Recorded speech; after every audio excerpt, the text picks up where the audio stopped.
Les frères Newton. Braqueurs du Far West. Au début du XXe siècle, les États-Unis sont encore marqués par les récits du Far West. Parmi les figures criminelles de l'époque, les frères Newton se taillent une réputation unique. Willis, Doc, Jess et Joe Newton ne sont pas des hors-la-loi classiques. Ils forment une fratrie de braqueurs de banques et de trains, opérant entre 1919 et 1924. Leur méthode est simple, mais efficace.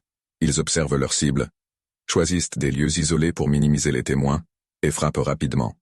Contrairement à d'autres gangs, ils évitent la violence inutile, préférant la ruse et l'intimidation.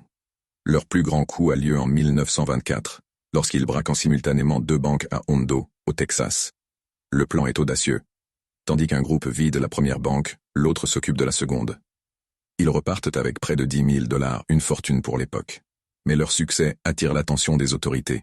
Après une traque intense, la fratrie est capturée. Willis Newton, le leader du gang, est jugé et condamné, mais son audace continue de fasciner. Les frères Newton ne sont pas aussi célèbres que Jesse James ou Billy the Kid, mais leur histoire illustre les dernières heures d'un Far West, où le crime organisé commençait à se professionnaliser.